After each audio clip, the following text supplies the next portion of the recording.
Welcome back to the channel. I'm Jeremiah with Acrylic Vibes, and today we are going to pack this painting together and then ship it off. Well, you don't get to ship it off, but you get to see me pack it at least. Let's go. Before I ship out any canvases, I make sure to sign the back with Acrylic Vibes and my name, Jeremiah. Next, we take our glassine, which is a paint protector, and cover the paint side of the canvas to make sure no scuffs, scratches, or sticking from the paint to the box happens.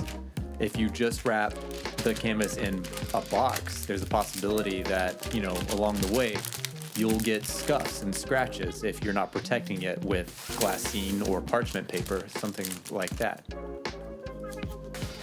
Next, I take thicker parchment paper, wrap it around the canvas, just like I did the glassine, just for a little more protection.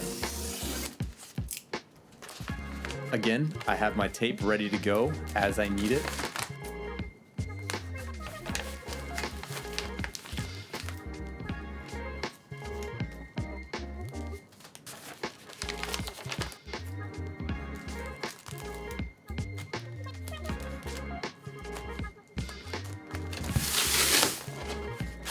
Since I didn't have any boxes that I've recycled to use for this project, I decided to use these USPS boxes and just cut them into the shapes that I need to.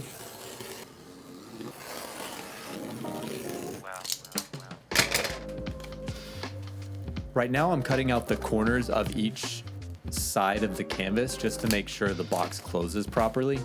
If you don't do this, your corners aren't gonna match the way you want them to. Flip the box upside down, and now those previous cuts you did come into play as you see the box folding in on itself pretty easily. That was because I went around the entire box twice and cut parts so that I can fold it on the other side.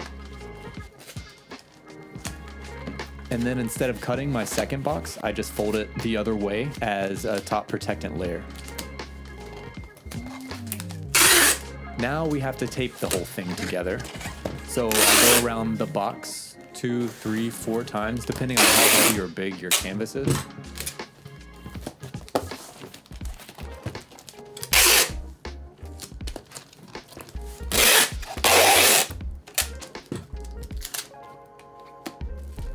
Here I'm using this black plastic wrap for the final look of the package.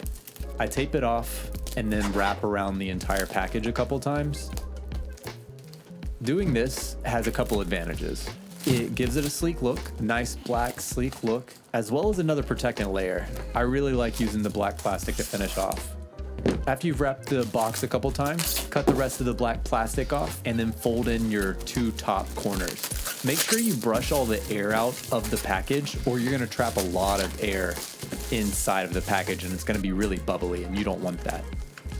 Next, we're going to go around the canvas a couple more times with tape, protecting those corners and edges.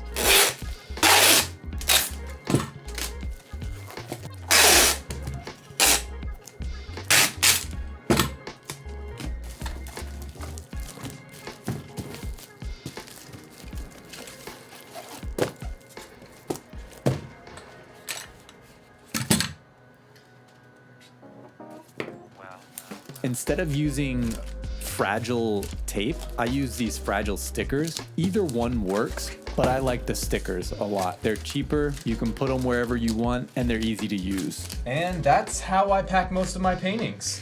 Bigger ones, I use more material, but still the same method, maybe a little extra packing. The smaller ones don't take as much packing material or padding like the big ones do. It's nice and slim. Then we put the shipping label right in the middle of this package, either this way or this way. And then take it to UPS, USPS, or FedEx if you use FedEx. I don't use FedEx because, well, they toss everything around and usually it comes out broken. I also put a link in the description for a website called Pirate Ship, which is where I print all of my shipping labels out. It's a lot cheaper than printing from any of the other sources that I've found. Check it out, see if you like it. In the meantime, hit that subscribe button, that like button. It really helps me out, especially if you got something out of this. That'd be awesome. And I'll see you next time.